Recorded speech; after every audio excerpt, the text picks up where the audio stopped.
Les églises évangéliques La Majestueuse ont pour vision de former une génération de chrétiens qui connaît la vérité. Ce message a pour but de vous édifier et rallumer votre zèle à servir le Dieu de justice.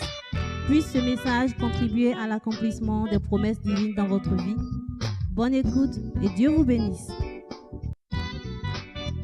Les églises évangéliques La Majestueuse ont pour vision de former une génération de chrétiens qui connaît la vérité. Ce message a pour but de vous édifier et rallumer votre zèle.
besoin des gens engagés.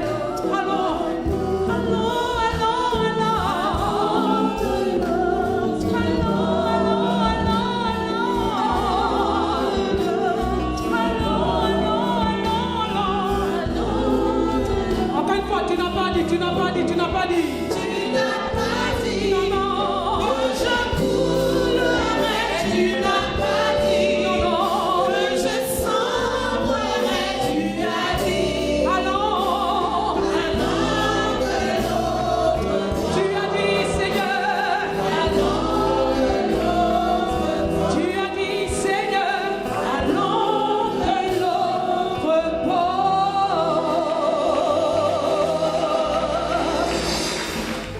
Père, te recommander nos vies ce matin.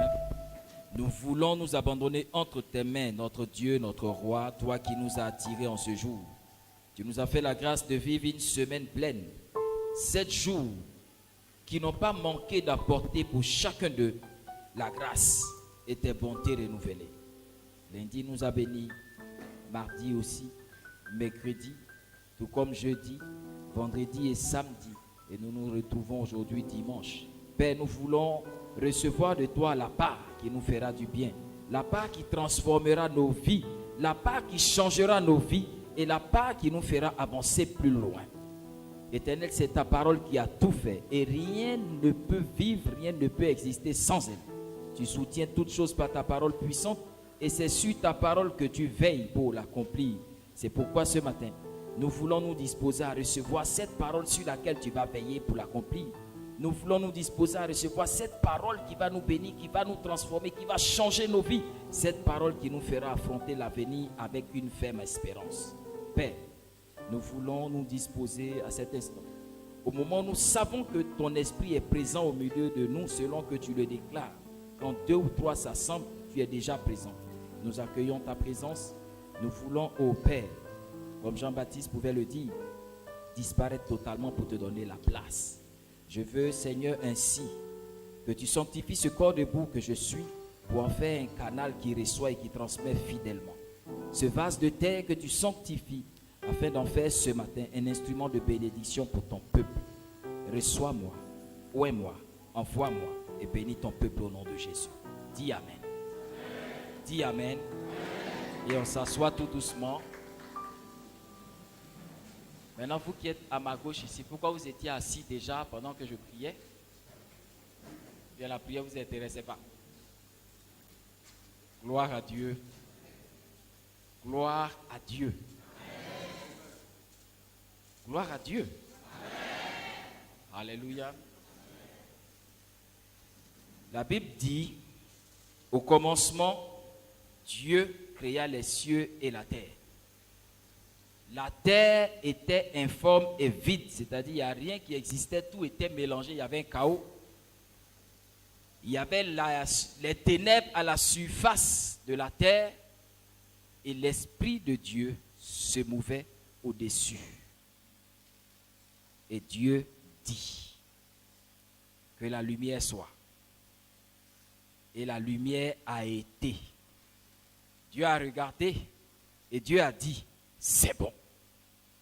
Alléluia. Dieu a regardé et Dieu a dit quoi? Prêchez avec moi ce matin. Dieu a dit, mais Dieu sépara la lumière d'avec les ténèbres. Il appela la lumière et il appela les ténèbres. Et ce fut ainsi. Il y eut un soir, il y eut un matin, c'était le premier. Alléluia. La Bible dit donc au commencement, quand Dieu a éclairé toutes choses, il a vu que quand c'est éclairé, quand il y a lumière, c'est bon. Cependant, la lumière qui était là et qui était bien, cohabitait avec les ténèbres. Dieu ne pouvait pas passer à la suite sans faire une séparation entre le jour et la nuit, sans faire une séparation entre la lumière et les ténèbres. Alors Dieu l'a fait. Et il dit, la lumière va s'appeler jour, les ténèbres vont s'appeler nuit. Dieu a nommé chaque chose. Même quand les choses sont bonnes, il y a toujours une séparation à faire, il y a toujours une distinction à faire. Alléluia. Ce matin, je vais aborder un thème qui est l'essence même de la vie chrétienne, qui est le fondement de la vie avec Dieu. Le mot en lui-même, il est tellement gros qu'on ne le comprend pas très bien. C'est pour ça que Dieu nous fait don aussi de pouvoir l'expliquer dans les détails qui vous permettront de comprendre. Alléluia. Si je dis sanctification, qui lève la main? Celui qui a déjà entendu ce mot, il peut lever la main. Si je dis sanctification, celui qui n'a jamais entendu ce mot, il lève la main. Tu es nouvelle chrétienne. Il y a longtemps, tu vas à l'église, mais le mot sanctification, là, tu ne connais pas. Donc, c'est ton jour de bénédiction. Alléluia. La sanctification, donc, c'est un mot que beaucoup d'hommes de Dieu prêchent. C'est d'ailleurs un des mots, sinon une des doctrines de l'église. On ne peut pas marcher avec Dieu sans rentrer, sans parler de sanctification. La sanctification se définit comme étant le processus par lequel Dieu rend les hommes saints et purs. Alléluia. Donc, qui parle du processus par lequel Dieu rend les hommes saints et purs, ça veut dire Dieu va prendre les hommes qui sont pécheurs dès le départ, qui sont pourris dès le départ, il va les mettre dans une suite d'opérations, il va les mettre dans une suite d'étapes. Parce que quand on dit processus, c'est plusieurs étapes. Il va les mettre donc dans ce processus qui va les transformer, de sorte que de pourris qu'ils étaient, ils deviennent purs. De sorte que de mauvais, de pécheurs qu'ils étaient, ils deviennent saints. Il n'y a que Dieu pour faire ça. Alléluia. Il n'y a que Dieu. C'est pour ça qu'il s'est défini comme étant le processus par lequel Dieu rend.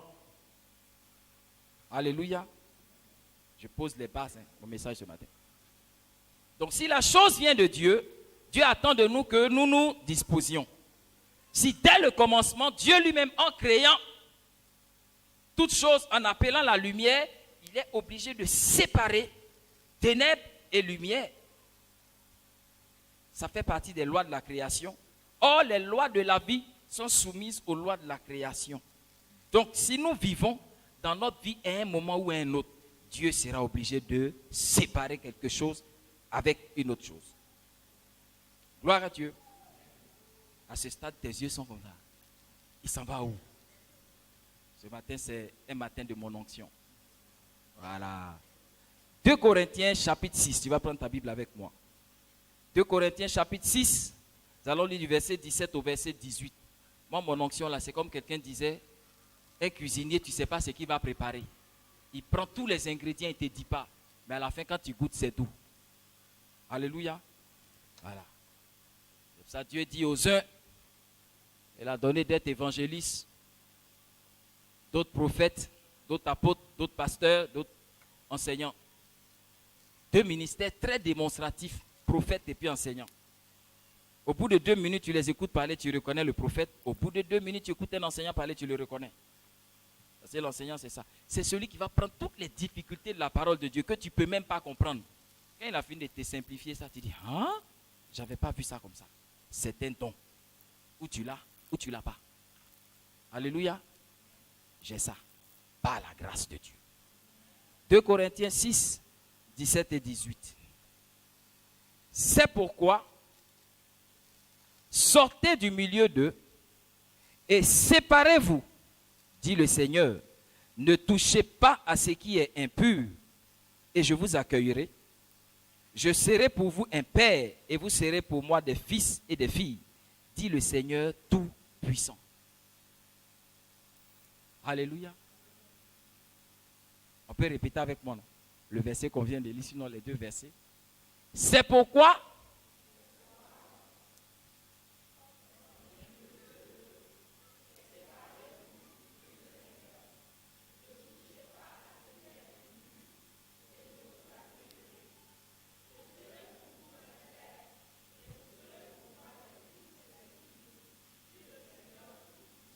Alléluia.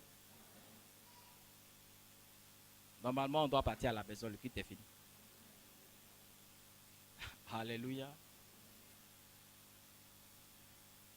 Sortez du milieu d'eux, séparez-vous d'eux, ne touchez pas à ce qui est impur, et je serai pour vous un père, et vous serez pour moi des fils et des filles, dit l'Éternel, Dieu Tout-Puissant. Alléluia. Si je veux prêcher normalement, je dois commencer à expliquer les premiers mots du verset 17 pour terminer par le dernier mot du verset 18. Mais je peux faire l'inverse, non? Est-ce que vous avez déjà vu un film? Dès que ça commence, on voit un monsieur avec un couteau, du sang sur le couteau, on voit un cadavre. Et puis la police arrive. On ne sait pas ce qui s'est passé avant. Et puis la chanson commence le film. Vous savez, le film là, il nous montre la fin. Et puis après, il va nous expliquer le commencement. Je peux me donner cette liberté ce matin. Alléluia. Séparation divine. Dis à ton voisin. Séparation divine. Dieu dit que la lumière soit. La lumière a été. Dieu vit que la lumière était bonne. Dieu sépara la lumière d'avec les ténèbres. Je vais te parler de séparation divine. Alléluia. Dieu appelle Abraham. Dieu dit à Abraham, suis-moi. Si tu me suis, je vais te bénir. Je vais te donner de la renommée, je rendrai ton nom grand et je bénirai ta descendance.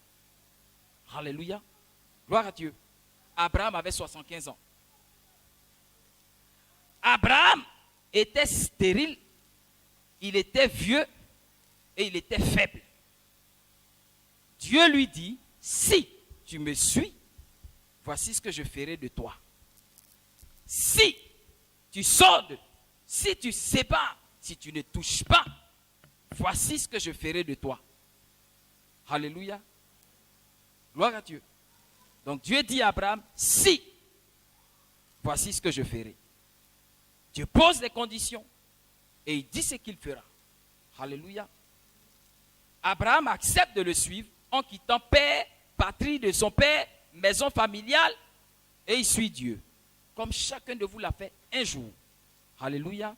C'est parce que vous avez pris cette décision que vous êtes là. Sinon, on serait au maquis, à 3 mètres d'ici.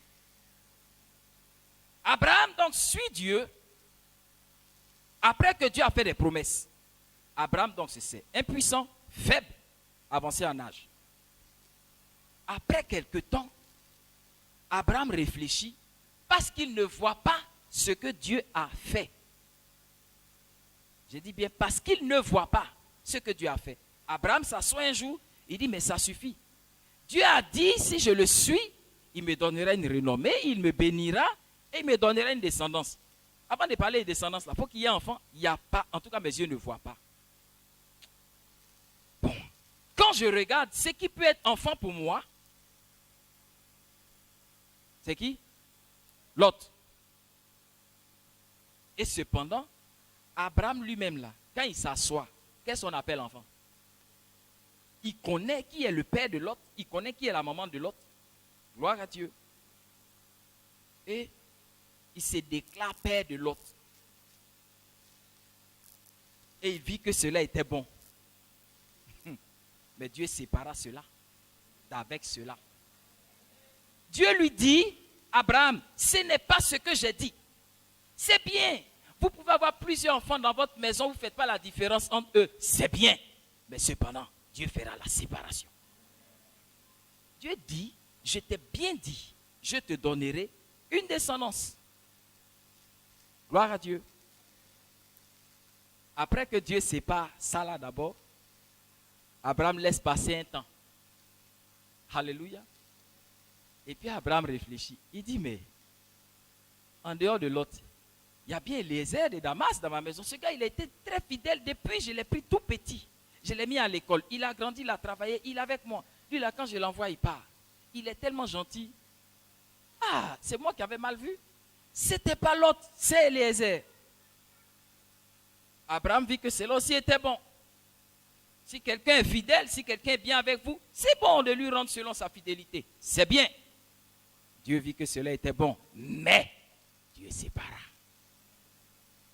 Là encore, Dieu sépara. Dieu dit, Abraham, c'est pas lui. Je dis que je te donnerai. Amen. Toi-même disais que Eliezer, ce n'est pas toi qui l'as mis au monde. Donc, je ne sais pas. Tu veux bien. Abraham, après avoir tenté une première fois avec Lot, tenté une deuxième fois avec Eliezer, il cherche encore une autre solution. Amen. Abraham cherche. Dieu crée une famine. Vous connaissez l'histoire. Agar est un colis qu'on lui donne. une nuit, la Bible ne dit pas comment ça s'est passé, mais en tout cas un matin, Agar était enceinte. Alléluia. Agar enceinte, Abraham sait. Et cette fois, Abraham dit, ah, Dieu ne peut plus se séparer. Parce que ça c'est bon. Ça c'est mon enfant. Ça c'est pour moi. Ismaël, il naît. Et Dieu lui dit, Abraham, c'est bien, mais là encore, je vais séparer. Alléluia. J'ai dit que j'allais te donner un enfant. Tu as essayé avec l'autre, j'ai dit, je n'ai pas dit neveu.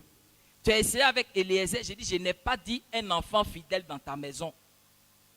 Là, tu as eu Ismaël. C'est bien, il est de toi. Mais j'avais dit précisément, je te donnerai un enfant avec Sarah. Parce qu'au commencement, j'ai dit que la lumière soit. Je n'ai pas dit qu'il y ait torche. Et quand j'ai dit que la lumière soit, ce n'est pas une bougie qui est apparue. Dieu est précis dans ce qu'il dit, car c'est ce qu'il dit qui s'accomplit. Alléluia. Alors, Abraham est maîtrisé dans ses raisonnements. Gloire à Dieu. Abraham est vaincu dans ses tentatives. Il dit, mais Dieu, si de moi-même je ne peux pas avoir de solution, je m'abandonne dans tes mains. Il faut faire maintenant. Parce que je suis fatigué. Mais après combien d'années Abraham s'est fatigué? 24 ans. Abraham, Dieu lui a parlé, lui-même il a pris 24 ans pour chercher à créer. Abraham ne savait pas que Dieu veille sur sa parole à lui pour l'accomplir. Abraham ne savait pas que Dieu dit une chose et la chose arrive.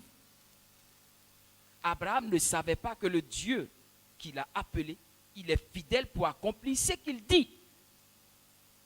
L'obéissance vaut mieux que les sacrifices. Après avoir sacrifié 24 ans, Dieu vient et Dieu lui dit, Abraham, marche fidèlement devant moi. Crois en ce que je te dis, mets en application ce que je te dis. Alléluia. Parce que je suis le Dieu tout-puissant. La version originale dit, je suis El Shaddai. Genèse chapitre 17. Je suis El Shaddai. Si vous, je ferai de vous des fils et des filles. Je serai votre Dieu. Dit l'Éternel Dieu tout-puissant. Amen. C'est tout-puissant, les saints d'expliquer comme ça.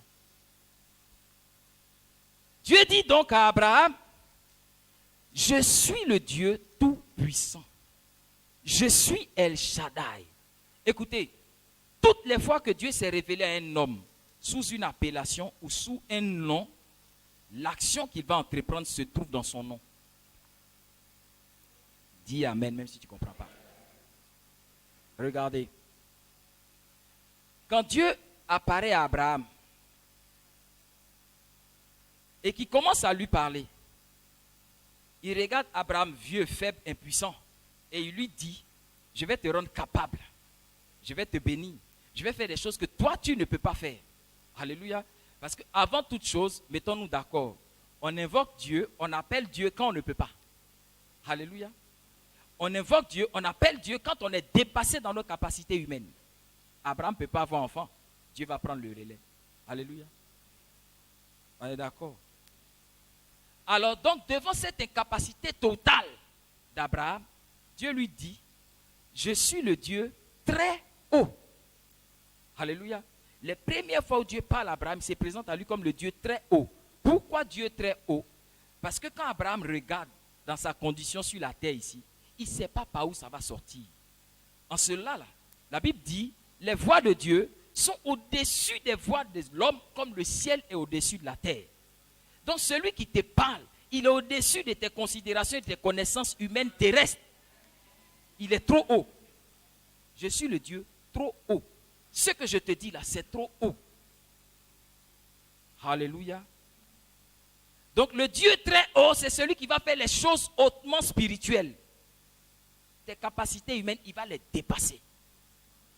Alléluia. Au chapitre 17, quand Abraham a tout essayé et qu'Abraham ne comprend pas, il fait ça, Dieu dit, c'est pas de ça je parle, séparation.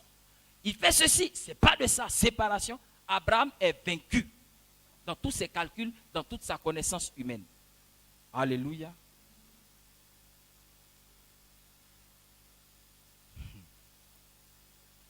Vous le voyez avec Moïse, vous le voyez dans la démonstration de Dieu avec Pharaon. Quand les hommes sont fatigués, le Dieu très haut intervient. Je continue. Alors Dieu dit à ce stade de l'entretien, Abraham, je suis El Shaddai. Quand tu as fait ton bilan, tu as dit, mais voici 24 ans que je te suis. Je ne vois pas enfant que tu as dit là.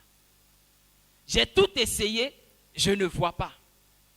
Donc, tu es un Dieu, quand on te suit, on ne voit rien. On ne gagne rien et puis on ne trouve rien. Alléluia. Vous savez, le mot El Shaddai, mais dans sa traduction hébreu, El Shaddai, c'est maman avec sein. Maman avec lait maternel. Alléluia. Hein? Maman qui allaite. Traduction littérale. Une maman qui allaite. Shaddai. El Shaddai. Shaddai, est-ce que ça veut dire Shaddai? El Shaddai, ça veut dire le Dieu qui est comme une maman qui allaite. Alléluia. Quand une femme accouche, quand l'enfant sort de la femme, l'enfant vient dans un monde inconnu. Les premières choses qu'il lui faut, tout ce qu'il lui faut pour la suite de sa vie, se trouve où? Se trouve où? Dans le sein maternel, dans le lait de sa maman. C'est pour ça que vous n'allez pas lui enseigner la voix. Même s'il ne voit pas clair, il va faire comme... Il va chercher. Parce que ce qu'il lui faut là, se trouve dans quelque chose qui va rentrer dans sa bouche. Le lait maternel. Tout est compris dedans. Les vitamines pour grandir. Les anticorps pour être fort demain. Tout ce qu'il lui faut se trouve dans le lait de sa maman. Alléluia. Ça fait partie des lois de la vie et des lois de la création. Gloire à Dieu. Donc, le Dieu qui se présente comme le Dieu qui est comme une femme qui allaite, à ce stade-là, ce qu'il va faire, c'est de te donner tout ce qu'il faut pour la suite de ta vie. Comme l'enfant qui vient de naître, qui avec le lait a tout ce qu'il lui faut pour la suite de sa vie. Il dit à Abraham, je t'ai dit de me suivre. D'après toi, tu n'as rien vu. Mais je suis celui qui donne tout ce qu'il faut, qui donne l'essentiel et tout ce qu'il faut pour la suite. Alléluia. Or, le symbole d'un enfant, c'est l'avenir, c'est la suite, c'est la continuité de quelqu'un. C'est pour ça qu'en Afrique, quand quelqu'un meurt sans avoir laissé d'enfant, on est triste. On dit son nom est mort avec lui. Alléluia. Mais Dieu n'avait pas dit à Abraham que ton nom allait mourir avec toi. Je rendrai ton nom grand. Je te donnerai une suite. Ça passe par te donner l'enfant que j'ai dit que je te donnerai. Alléluia. Abraham avait compris ces choses. Parce que depuis 24 ans, il avait le Dieu très haut. Il avait le Dieu qui protège. Mais Dieu ne s'était pas encore révélé à lui comme El Shaddai. Dès l'instant où El Shaddai s'est présenté, même quand Sarah a ri, il lui a dit, je suis El Shaddai. L'année prochaine, à la même époque, que tu le veuilles ou pas, il y aura changement. Alléluia.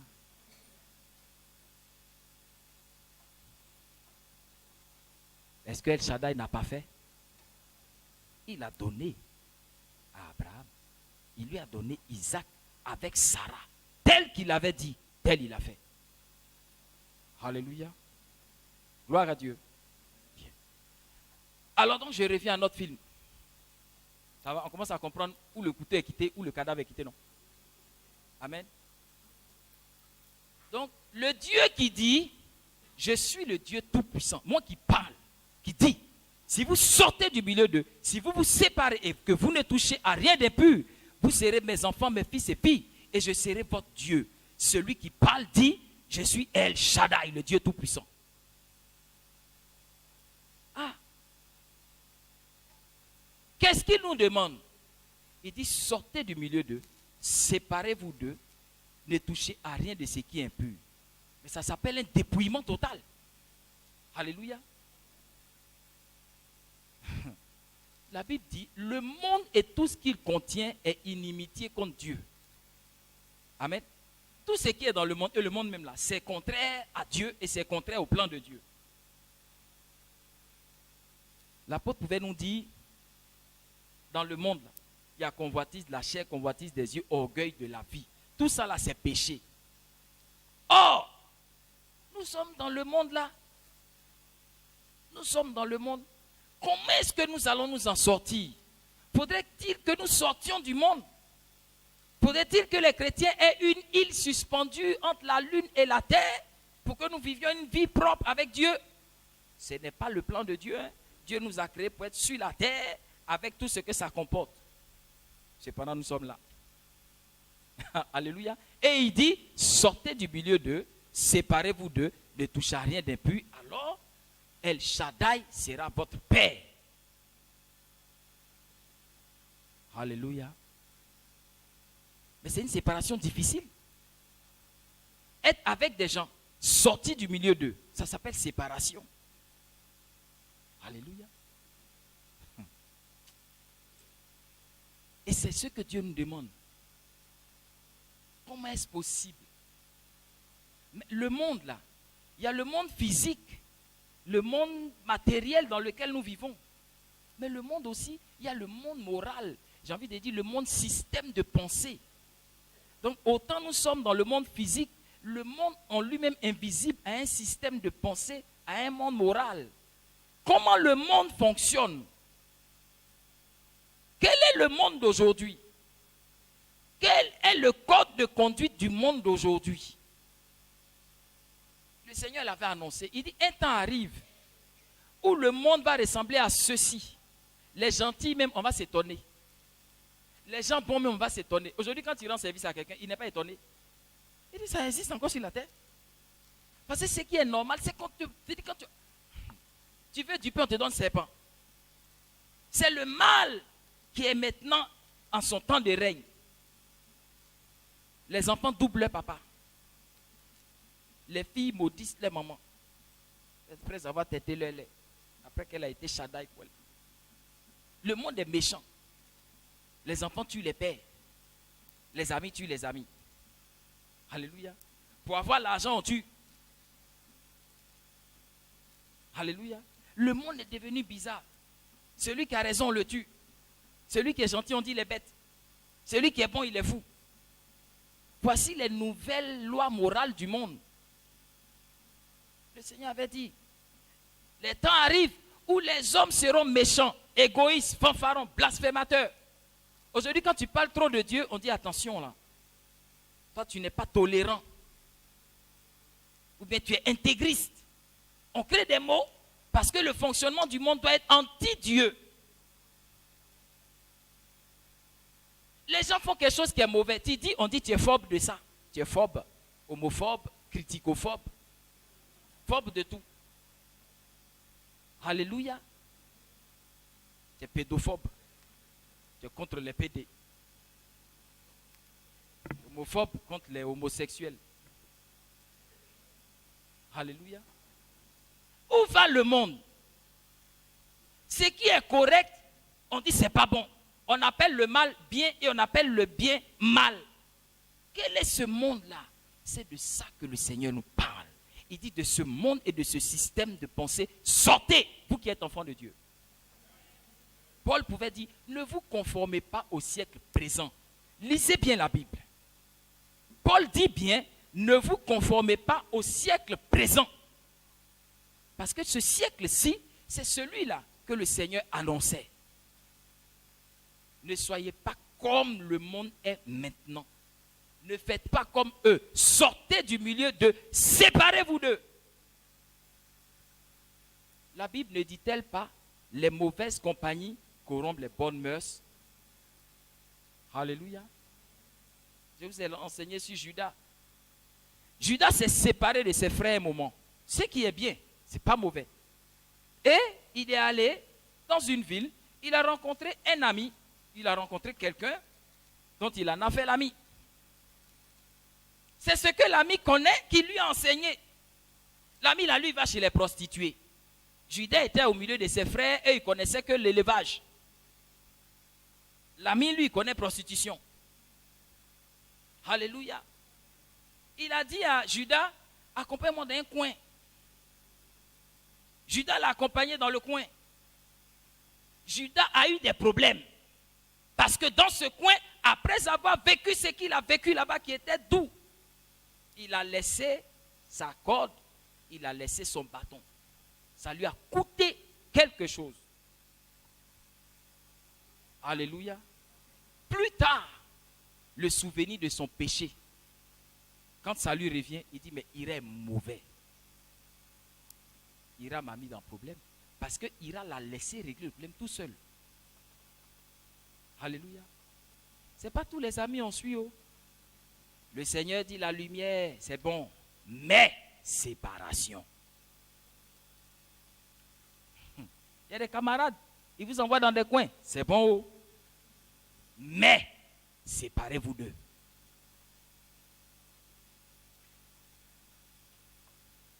Il y a des connexions, il y a des systèmes dans lesquels on veut vous mettre. Ça paraît bon, séparez-vous. Parce que la Bible dit, tel chemin paraît droit, mais son issue c'est la mort. Quand ça commence, c'est doux. Ce qui est commencé, c'est toi qui vois. Mais comment ça finit, tu ne vois pas, oh, Dieu voit. Alors Dieu dit, ce chemin que tu empruntes là, sors de là. Au bout, il y a la mort. Séparation divine. Alléluia. Le sage disait, si tu veux être heureux, pardon, ne t'assois pas sur le chemin des méchants. Ne faut pas. Les méchants, ils ont un chemin. Tu peux passer. Tu peux passer. Tu peux passer. Tu es de passage. Un jour, tu as rencontré des gens méchants. Tu dis, Joe, mais ils ont fait un peu mal. Tu dis, tu es sorti. Tu t'es pas assis, tu es passé. Même si tu as emprunté ça un peu. Mais il dit, ne t'assois pas sur le chemin. S'asseoir, ça veut dire s'asseoir. Et puis passer, ça veut dire passer. Alléluia. Toi, au lieu de passer, eux, ils sont déjà méchants. Tu passes, tu les croises. Et ton sang les reconnaît. Vous êtes la même chose. Et tu t'assois. Quand tu t'assois, toi-même, tu leur montres une autre onction. Critique. Quelqu'un pouvait dire, pasteur, il faut bien qu'on aille les évangéliser. Paul dit, avec les païens, je me fais païen. Donc il faut bien que j'aille avec eux aussi pour les évangéliser. Qui évangélisera les méchants si on n'est pas méchant avec eux? Paul était de passage. Il ne s'est pas assis. Toi, tu t'assois. Eux, ils se moquent. Eux, ils se moquent. Tu t'assois avec eux. Les mauvaises compagnies corrompent les bonnes mœurs. Toi, tu es lumière, tu t'assois à côté des ténèbres. C'est bon, c'est bon. Mais on dit sépare. Séparation. Toi, tu fais mélange. Tu fais mélange. Vous savez, écoutez. Si vous vous asseyez, la Bible là, c'est le code de la vie. Dieu ne peut pas dire une chose et puis c'est faux. Si Dieu dit ne fais pas. Si tu fais une chose, écoutez, je vais prendre 5 étapes, brièvement. Première étape, il y a ce que Dieu dira, ce n'est pas bon. Même s'il n'ouvre pas sa bouche, il va prendre les païens même pour vous reprocher cela. Vous êtes chrétien, né de nouveau, parlant en langue, jeûnant, priant. Alléluia. Et il y a des lieux cependant, quand vous fréquentez, il n'y a ni pasteur ni chrétien, mais les païens même disent, ah, donc chrétien peut faire ça. Chrétien peut venir ici, ça ne vous arrive pas. Dieu prend même les païens pour vous interpeller, pour vous dire à ce stade-là, séparation. Mais vous voulez vous mélanger. Qui n'a jamais vécu ça? Lieu ou bien même activité. Tu rentres dans un lieu, les gens te connaissent comme chrétien, les païens, je ne sais même pas les chrétiens, les païens. Ma soeur, toi tu es chrétienne, non? Tu fais quoi ici? Alléluia. Tu fais quoi ici? Et puis tu veux justifier. Non, en fait, je suis venu évangéliser.